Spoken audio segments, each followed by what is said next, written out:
Hello and welcome, welcome, welcome, welcome. Go ahead. I know some of you are on Facebook, so make sure you are sharing and liking the page, sharing and liking. Invite someone to come on in our chat. Good evening, and welcome to this enlightening panel discussion on the significance of teaching in the health science field, along with the focus at Morehouse School of Medicine in our health sciences teaching certificate program. Again, come on in, share, like the page, share with someone so they too can learn about our health sciences teaching program, which is designed to provide educators like you with the comprehensive understanding of effective teaching strategies in the field of health sciences.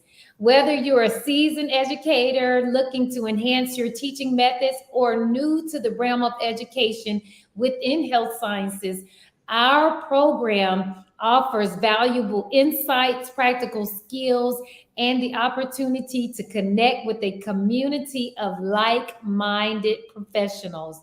My name is Dr. Angelita Howard, the Dean for Online Education and Expanded Programs at Morehouse School of Medicine. And I am super thrilled to share the stage with the program director of the Health Sciences Teaching Certificate, an amazing educator, teacher, and colleague today as our panelist. Please help me welcome Dr. Cheryl Houston. Thank you so much for being here, Dr. Houston. How are you? I'm doing great. It's wonderful to be here. Thank you so much for inviting me.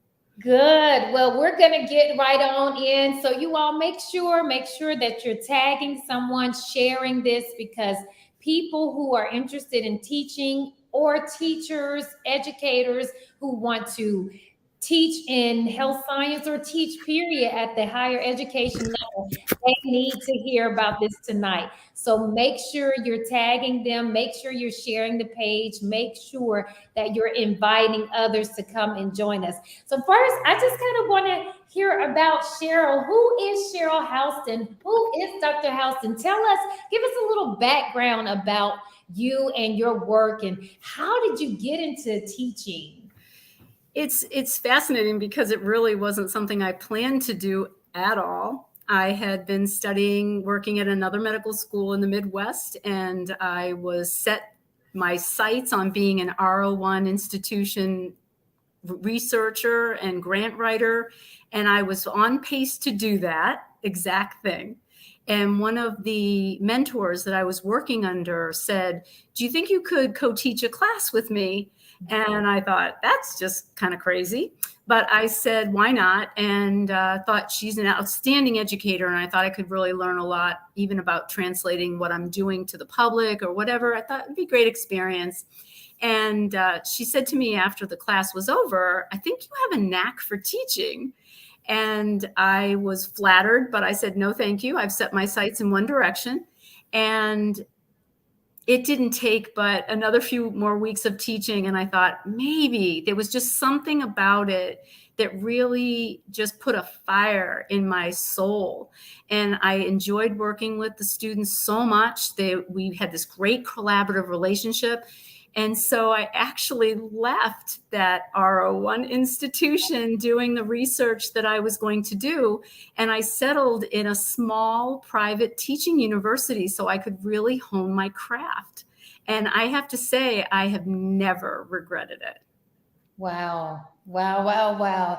So I heard, and I'm certain I'll hear throughout this evening, that passion, the fire that it takes really to be in this space and as teachers, what that means. So could you share with us why teaching health sciences is a critical endeavor in our society, especially considering the advancements in online learning or virtual learning? That's a great question. It's sort of a large question. So let me break it up into three components. First of all, when we think of health sciences, people might have a narrow worldview of what it might entail, but it's really a huge field. Even at Morehouse alone, we have so many different programs that are related to health sciences. It's not just one thing. So everything from biomedicine, biotechnology, we have health administration and health informatics. We even go into, of course, medicine, let's face it, but even other schools, nursing, pharmacy, OT, PT, again at Morehouse, physician assistants, and public health, and so much more. So when we're talking health sciences, we're really touching a lot of lives. And what we're discovering, for many reasons, there is a huge shortage in all of these fields in terms of finding qualified faculty. So two recent examples that popped up in my world. One came in just the April edition, 2023, of the Journal of the Academy of Nutrition and Dietetics, where there was sort of an outcry that we have a large number of folks retiring, the baby boomers, and they're going to leave a huge hole in creating even bigger shortages of faculty. And in this edition, they reported that there were over 200 open positions in even the narrow field of nutrition and dietetics for qualified faculty. And then recently, AHIMA, and I had to write it down, I have to tell you, because it has a long name, and I always forget what it stands for, but I just used to the jargon. Yeah.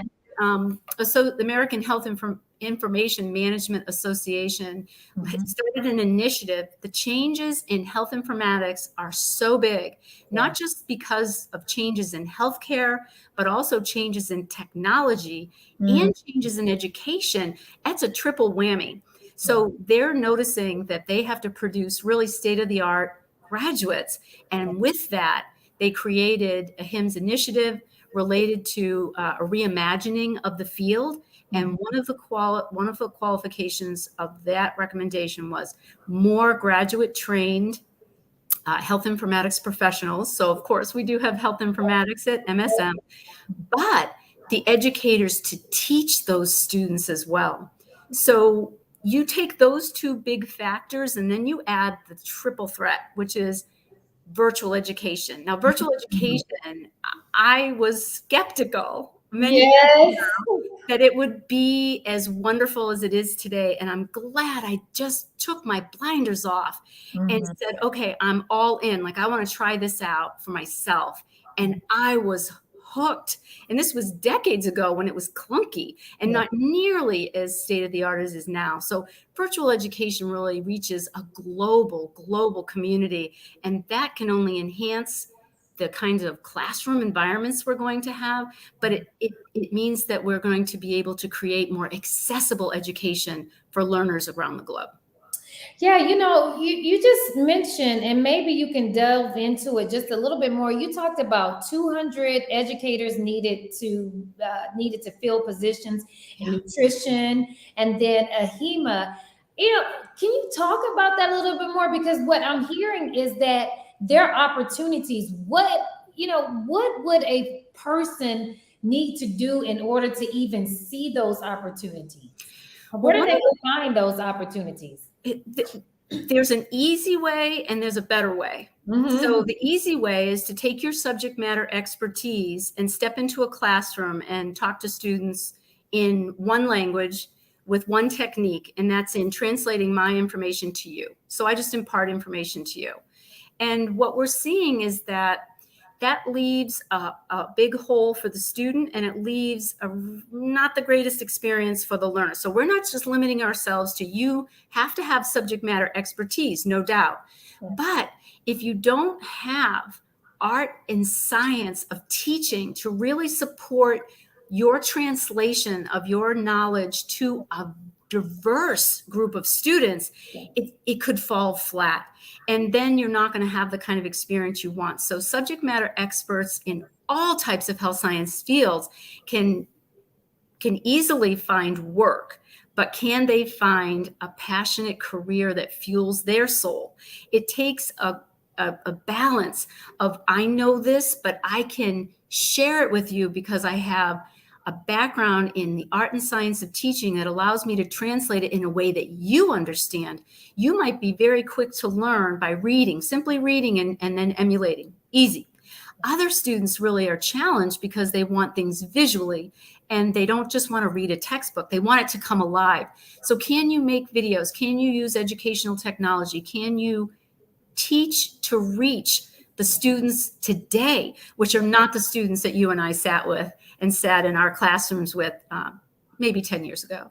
Yeah, no. I mean, you just brought up something that's really, really, really key. We call it in education differentiated instruction, or accessibility, making sure that you're teaching to the learner. So when we talk about accessibility and or differentiated instruction, how can educators ensure this equity in education in the health sciences, especially in this virtual learning platform, because there are so many different learning styles? How does one, think about making sure they're teaching to that learning style when you have so many in a virtual space through health science? I think it's really important, especially when you're working with adult learners, you really need to separate yourself from the ways you were taught as a child.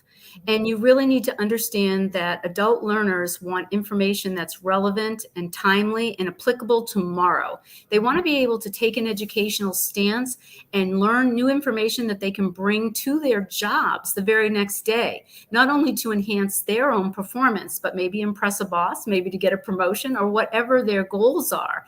And if you only have one trick to teach, you're not going to be able to reach. So it's really important for educators.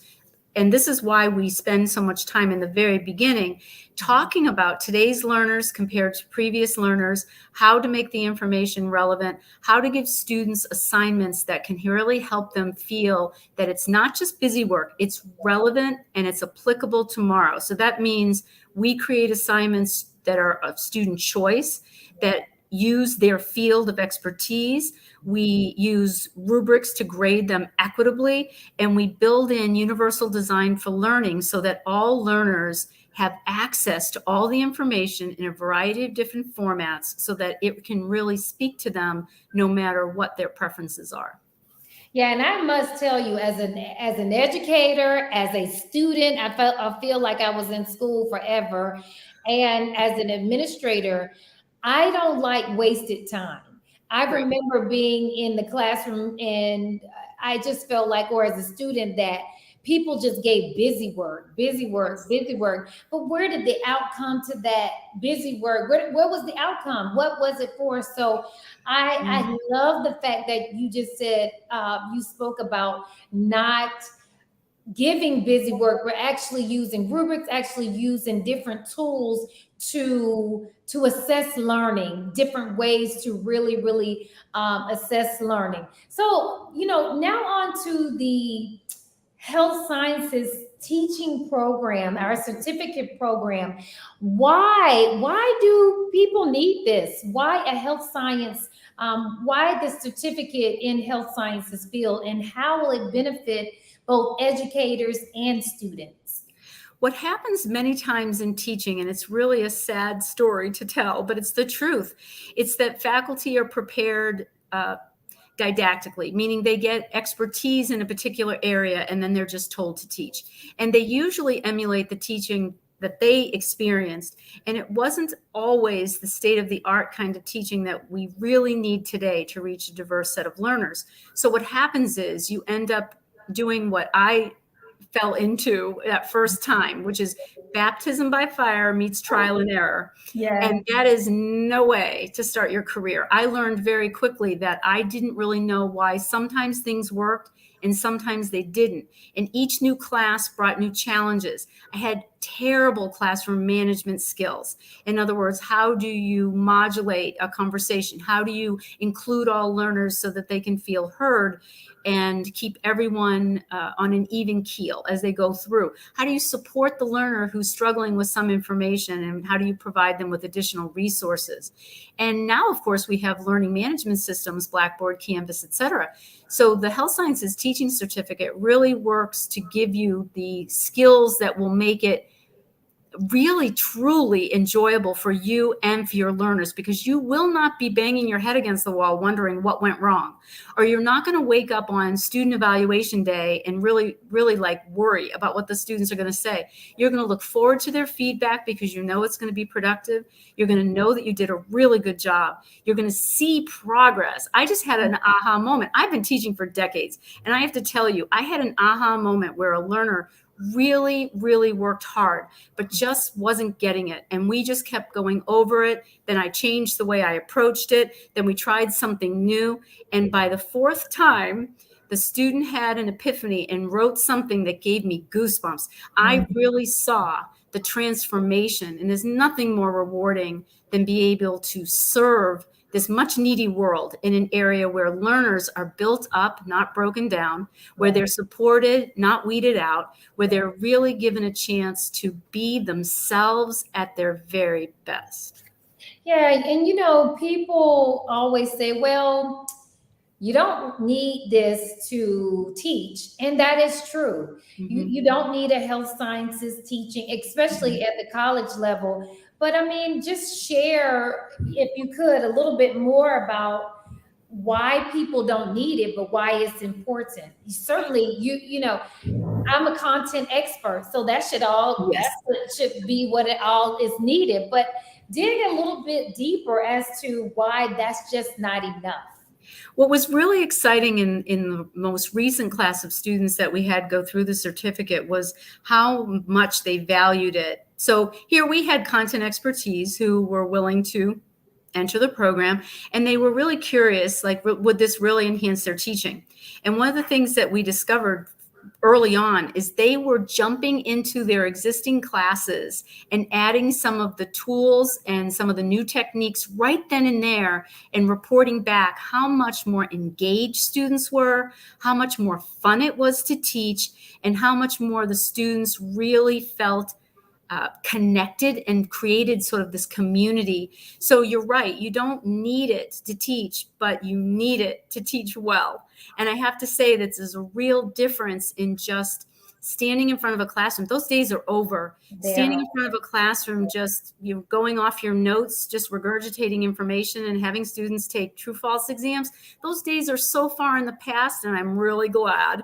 But now we have so many different tools in our learning management system where students felt empowered, engaged. They could work asynchronously. I have to say, one of the things that come up among faculty a lot is group work. Students really despise group work, and especially adult students, but not this crew. They were talking about how the tools in Canvas allowed them to work on their own time, but leave notes for each other, and allowed them to have the flexibility without having to worry about scheduling and, having someone not do their work. I mean, it just didn't happen. And those faculty took that to their classrooms too, almost the very next week. And so we're really excited. And they said, this has made such a difference in the kinds of ways I want to bring students together and engage them with me, with the content, with the technology, and also with each other, beyond death by discussion board, which we don't want to ever do ever again. No. And I just think back to the years and years I was in classrooms or looking at other teachers, and you talk about death by discussion, and sitting there and lecturing. Yes. All that's hearing me out there, if you're a teacher or if you are planning to teach, no more 45-minute discussions or shall I say lectures. No. I can't do that anymore. Even 15, 20-minute videos, I'm just saying probably about 10 or 15. And then my mind is going, you capture me early on, because that is just, it's a lot. It's so true. Yeah, because we're in a microwave society. That's true. And people want things like popcorn. And so, and we can't get it. Popcorn society is like, it is over, it is done. So you talked about your students. Can you give us a plug of what's going to happen Thursday? Oh, yes, they're graduating. which is so exciting. So it's going to be a virtual graduation, of course, and we have a few surprises for them. But we also have an opportunity for 3 students to present. They're in a student spotlight, and they're really a diverse group of students. So we have a graduate from our master's in justice involved care. We also have an MD PhD student who added this as well. So she knows the tripod of her academic career will be research as well as medicine and teaching, and she wants to be a quality educator. And we also have a existing faculty member who enhanced her teaching. She teaches first-year medical students, and they're going to be sharing what they gleaned from this certificate and also share their enthusiasm and passion for the field of teaching and how it lit a flame in them as well. Wow. Again, I think this is just a testament to, yes, the program is new. However, pedagogy has evolved over Yes. the years, and it's evolving more and more and more and more. And so, it is an opportunity, not even just an opportunity. I feel like it's an obligation I that would agree. we have for educators to learn, to understand where teaching has evolved. Now, we call it the Health Sciences Teaching Program, but would you say any person who's interested in teaching, could they benefit from this program? I believe they really would, because the tenets and the principles are all the same. We use a lot of health sciences examples, but anyone who's ever lived long enough to see a health sciences professional knows what we're talking about. But we also allow all learners to adapt to their desired outcome. So we have, for example, a couple of our learners who wanted to create new courses in different areas, including public policy and also social entrepreneurship, career development, professional development and training like HR. And so they didn't have any problem adapting their content to the material, because really there is a foundation that every student will step upon and they can build. And that's what made it actually super interesting for me as one of the instructors, was I got to see it from different angles and different fields. But yes, anyone can benefit for sure. So I'd like to kind of shift and go into the classroom. Now, everyone who's listening, you're getting a freebie. You're about to get a freebie from like one of the top experts in education. So take us down a journey of what a person in the health sciences teaching certificate, what will they see? Like, give us some background of what they might experience, what they might see, and even a type of activity they might experience. We always try to have fun. One of the things that I can say it has real advantage is the students follow a cohort design. And so they get to know each other really well. But in the beginning, they don't know each other very well. So our very first experience is you open your Canvas LMS, the learning management system, and you're greeted with a video from your faculty welcoming you warmly to the class, giving some background and inviting you to share. Now, when you're the cohort and you're in a couple of different classes, faculty will often say, tell us who you are, tell us what you do, da, da, da. We do something different every single time. Everything from social icebreaker type of welcomes to more factual based. Like we had one that was so much fun, which was take a picture of something that's important to your work and explain why. And we learned more about each other that way than I think we did in any other way. And probably my favorite was the emoji bubble pop, where we had them pick an emoji. And when they clicked on it, it opened into a question and they answered that question for us. And they were having so much fun with them because we were very creative with our questioning. But as soon as you walk in, you're comfortable because everything is flat. It's laid out. It's easy to navigate. We have an incredible instructional design team that makes it easy to see your progress with little progress bars. You can't get lost and you can't disappear. It's just not possible. And then they have weekly overviews where the faculty will give a very short 2-minute overview about the topic. They have their readings or a short video. One of my favorite tools is you're going to find a lot of interactive short videos from the faculty where you can pause the video, answer a question that's posed just like a real classroom, but it's done asynchronously. And then you'll have your assignments, whether you're working collaboratively or on your own, and everything is geared toward the adult learner. It's asynchronous in that it's your time, but we do offer several synchronous sessions. They are mandatory in that we want you to have the information, but if you cannot attend at the time selected, you can watch the video replay, and they're very practical. We just finished one that they said was the best one. I don't know, everyone was the best one, but it was about landing and expanding your teaching career. We talked really about the practicalities of how does a resume differ from a curriculum vitae that's required in higher education, and how do you write one, and how do you land that first job, and what are the best search engines, and how do you make the search engines work for you so that you don't have to be pounding the pavement looking for that job, but rather you put in the right keywords and it sends job openings to you. And then we even talked about the practicality of how to get a promotion in higher education, and how to put together a dossier of sorts, which is just a portfolio or collection of work to show that you are advancing in your craft. It's very applied and very practical. And then, of course, at the end, we always have a fun graduation. Yeah. So, I want to talk about that dossier and curriculum vitae, CV, because being a faculty member in any institution, really higher education, you have to go through, or you have an opportunity to go through the ranks. Yes. From instructor to assistant professor, from assistant professor to associate professor, from associate professor to full professor.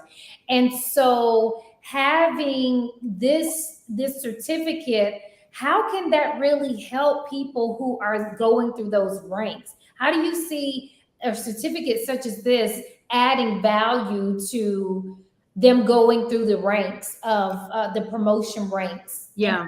Education. Depending upon the institution where you work, and I always recommend to everyone that they get a copy of those promotion requirements before they sign a contract, because you need to know that it's a good fit for you. And once you have the criteria, the certificate can really help you achieve those different criteria, because one is often the quality of your teaching, which is based on many times evaluation by others. It might be your program director who observes your teaching, whether it's online or face-to-face. It could be faculty peers, and this will give you a leg up. For example, most junior faculty say that they want to leave after the first year because they don't really understand how to teach well, and they don't understand how to balance the load of serving on committees as well as teaching, as well as their own research or publishing. And so this particular program not just teaches you about the art and science of education, but how to be a faculty member that's going to hit the ground running, and puts you at an advantage over those that left with subject matter expertise and have to take many times a year or two to learn the ropes. And so we talk about the criteria for appointment and advancement. We talk even about how to navigate contract negotiation, things like that, the real practical nature of it. But we are very clear that, your teaching evaluations, your scholarship of teaching, your scholarship, the way that you interact with students, all really matter in your advancement of your career. So you mentioned return on investment. The other thing that people often ask is, well, I've already invested in my education. How could I invest in more education? But even adjunct faculty, many, many times, especially in higher education, can make a return on their investment by teaching 1 or 2 classes and break even. So that to me is incredible. That's an incredible investment for a very quick turnaround in the financial obligations of the certificate. But many of the faculty have noticed immediate benefits by sharing information with their peers and expanding their own expertise, better outcomes from their students. It's just been amazing how quick they've been able to reap the benefits. They didn't have to wait 4 years, Yeah. 5 years, or 10, see a difference. We're Yeah. talking, 4 months, and Mm. they're already seeing incredible improvements in how they are truly enjoying the experience of teaching. Yeah, let me say this, and then I'll make my comment. Shout out to our instructional designers. You did mention them, and I want to pause and just say how amazing our instructional design team is to They help are. to build some of this. But I have to be honest. I never learned about negotiation. I never learned that.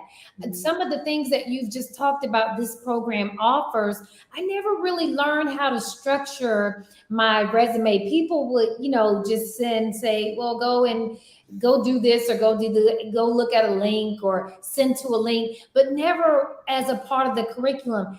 And, a lot of educators are women. And Yes. so as we know, I mean, this is scientific fact, knowledge, research. Women a lot of times are not always given the equity or the fair treatment in salary. And No. so we don't always know, it's like, okay, the first thing that we hear is that we'll say, okay, it's like, okay, we have a job, we have to take care of our families, and we Deep don't, gratitude. Yeah.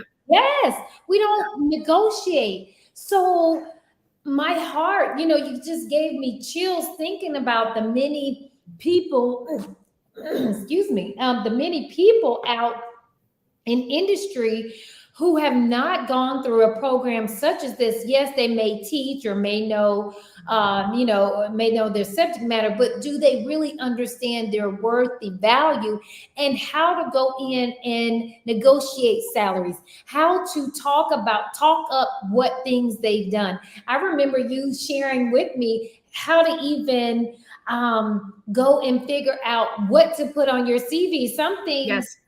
I'm like, oh, I should put that on my CV. I Yeah. mean, it's like if you're walking and breathing into something, it really needs to go on your CV. So, do you want to share a little bit about the inequity that generally Yeah. women have experienced in teaching and how this program really shapes for them to be more knowledgeable and really go after what we deserve?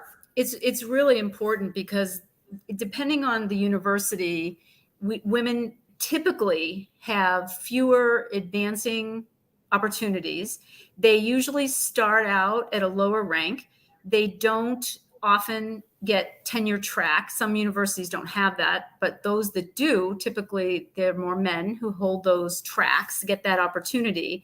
There are certainly far and few between, and we're so fortunate Morehouse has a female president, right? But in most universities, it is male dominated. So part of the reason is that, in my opinion, there hasn't been a strong network. So there are associations and organizations now, particularly the AAUW, so particularly university women, who have gotten together and support each other and mentor each other. So knowing how to put yourself in the best light, how to know what to ask for. You need to ask to see the faculty handbook before you sign on the dotted line. It's really also important to know things like load, like what kind of load am I going to carry? Someone might say, well, you only have to teach 4 classes. Well, you need to ask, is that every term, every semester, a year? What does that mean? Because that's step 1. Step 2 is to figure out what are the enrollment caps? I've had faculty say to me that, have come to me afterwards saying, I took a position because I was so excited they hired me. That was number 1. Like you said, gratitude to be hired instead of selective about being hired. And she said, I got into my first class and I had 85 students. Wow. And she said, I couldn't breathe, because that's not the way I wanted to teach. And I spent hours and hours and hours grading when I would never have designed a class like that if I knew I was going to have up to 85 undergraduate students in an online class.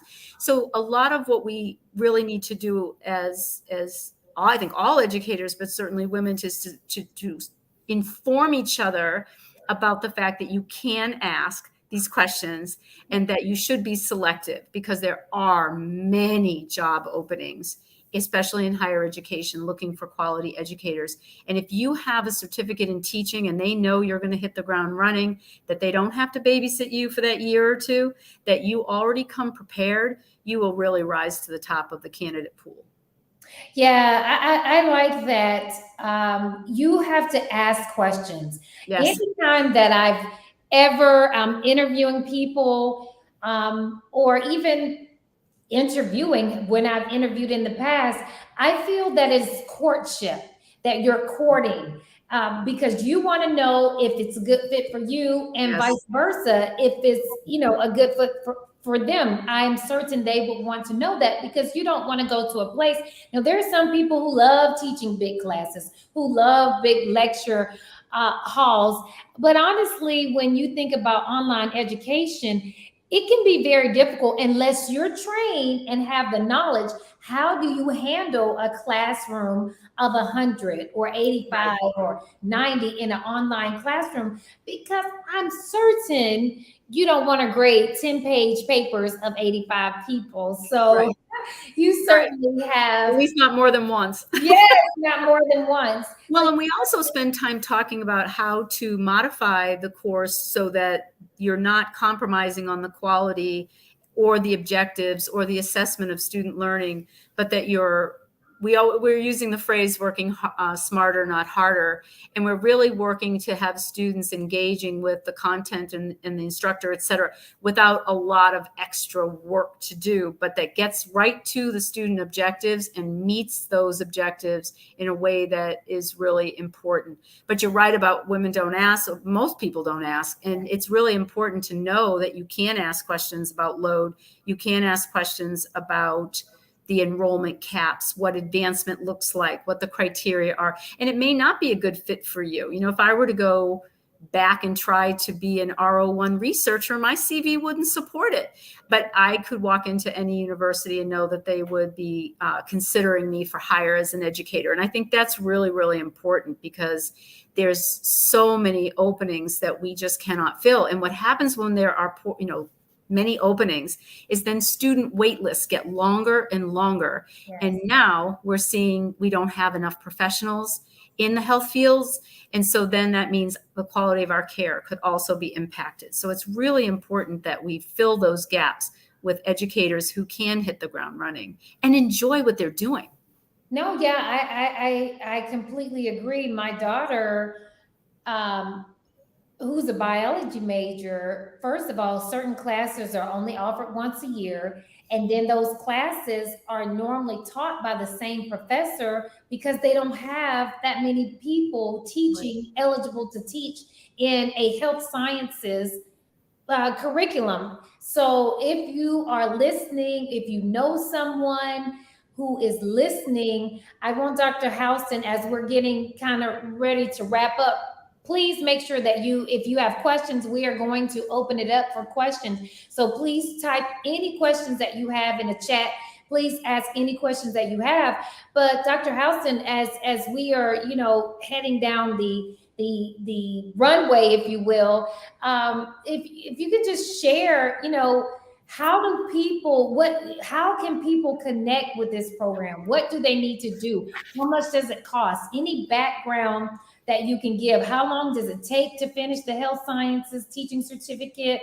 When can people start that are interested? What are the costs? If you would give us an infomercial about the health sciences teaching Sure. The first thing I would do is I would suggest they go to the website, because if they forget anything that I'm about to say, if you do msm.edu/online, you can find the health sciences certificate.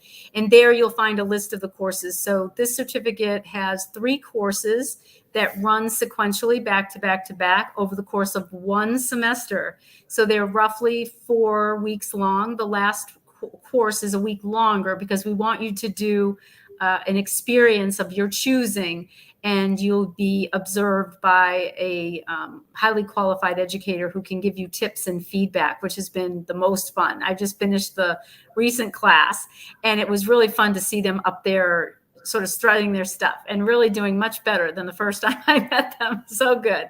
And so that's really important, is that it is very fast, but it's also very focused. you get the meat of the matter, and you delve into your course content or the course you hope to teach someday, and we focus it on you and your efforts.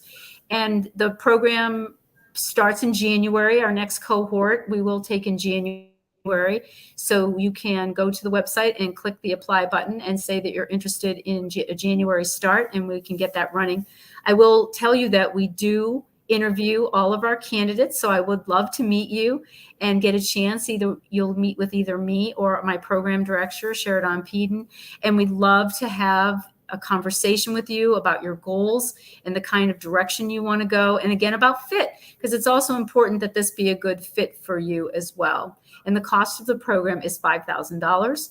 And as I mentioned, most faculty in higher education can make that in 1 or 2 classes if they teach as an adjunct and get their return on investment by the next, within that year that they took the certificate, which is really not easy for a lot of things to say. So you said it is literally, did you say 1 semester? Meaning, is that 4 months? 4 months, and you can be done. 4 months, yeah. 4 months, wow! And you can just grow your CV in 4 months. So yes, and it's practical too, because you have items like, for example, most institutions of higher education they'll ask you in an interview, what is your teaching philosophy?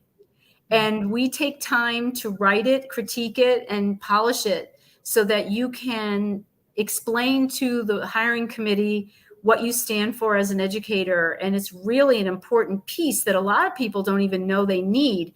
It's not the same as just submitting a resume and walking in, especially if you're seeking a position where you'll be a full-time faculty member. And so we've spent a lot of time really thinking about, why do I teach the way that I do? What is the evidence-based science to support it? And how do I create inclusive, equitable classrooms to teach all learners? And they were just really, I don't think but a handful of folks in the class knew what that even was. Yes. And so it's really important that we prepare you when you're done to show them a copy of a course plan, a copy of quality assessment, authentic assessments, not something you get from a textbook or publisher, but something you created for your learners, a rubric that you will have developed to match your assessment, and a teaching philosophy statement and CV when you're done. Yes. And again, you just said something really, really that struck a good nerve. Textbook teaching is just not all the way. It is. No. You all have to use, in fact, textbooks to me are secondary. So because it's practicality. Yes, textbooks support the teaching, but it should not be the only measure or reading that you use in order to teach. But again, you will learn those things in the teaching program. So there is a question. One of the questions is that, do you need certification like exam in order to teach? Does this cover for if someone wanted to teach maybe at a high school level? Is this certification exam type of teaching? What certificate? Yes, it is not that. So that is a state requirement to teach in a public school system. And it's a little shocking. I know most people are really surprised to find out that you don't have to have a similar certificate in higher education. But as adult learners, they don't fall under the same sort of rules and protections as children. So those folks who want to teach in private institutions is different. But for public elementary school, middle school, high school, you really need to be certified in the state in which you have been trained. And that often requires a student teaching experience and then an exam, et cetera. This is not the same as that, for sure. So you heard it, you all. You don't have to have you don't have to go and get a licensure to teach in higher education. That's only for K2 through 12, kindergarten through 12th grade, that you need licensure exam to teach. And this program is not associated with that. This program, you don't have to have licensure to teach at the community college, junior college, university level. So what degree is required in order for people to, that was another question. What, is there a degree required to come into this program? There is not a specific discipline. For example, a bachelor's degree is preferred. However, an associate's degree is acceptable. It really depends on your area that you want to teach, but we're not saying you have to have a health sciences background to be in this at all. It's a variety. Whatever your undergraduate or associate's degree is in would be fine. And you do need to think about, though, is where you want to end up to teach. And so it's really important to know that if you want to teach master's prepared students, you yourself often have to have, in some instances, a master's degree or a terminal or doctoral degree. But I tell people all the time, I've taught 2-year students all the way up to postdoctoral residents. And it's really, I almost think it's even more important at the 2- and 4-year level to give these learners a really strong, positive experience in education so that they don't get turned off. I mean, we have a HEMA saying, we need graduate prepared educators and health informatics professionals. And for some people, if their undergraduate experience was unpleasant, they're not even going to go back. So we really need people who can light a fire in our learners for tomorrow, because they are our future. Yeah. So you just talked about AHEMA needing teachers. So there's a question: if I work a full-time job, can I still teach? Yes. And that's what a lot of people do. They love their career. They might be in health administration or health informatics, or they're working in a lab, and they love their career, and perhaps are handsomely paid for that career. But they have a desire to give back in service and also to expand their own skill set. So many adjunct faculty are hired to support full-time faculty role at universities, 2-year colleges, 4-year graduate schools, etc. And you can pick and choose. Many adjunct faculty, they're given opportunities. Quality adjunct faculty can be teaching regularly and bringing in another revenue stream, doing something they absolutely adore. Or you may be the kind of person who says, I'd like to only teach in the spring because my regular work is lighter in the spring. And so I want that time to act in service. Or you want your summers off to raise your family, be with your family, share time with your family. Whatever it is, there are positions out there that are flexible. So flexible scheduling, fully online, face-to-face if you love face-to-face teaching, and also hybrid, which is one of my favorite ways to teach, a little of both. All the different forms are out there, and all modes of teaching can give you the flexibility to fit your full-time job in addition to your teaching career. So you all, that's again a part of the negotiation. If people want and see you learn about this in the health sciences program, how to select institutions, how to make sure that your resume or your CV, as we call it, speaks, so that when people look for you, they might say, well, if you can only teach in the fall, then we'll take you in the fall, because we want your expertise. We want your added value proposition. I knew this question would come. How much can an adjunct faculty, how much do they make? If I wanted to teach adjunct, what's the salary? Now we know it's a lot, it's different. It's a huge range. And that's why I ask you to ask, because a lot of people assume that it's a flat rate for any kind of adjunct, and that's not true. So it depends if you're working for a private or a public institution, if you're working for one that's single standing or a large network of institutions.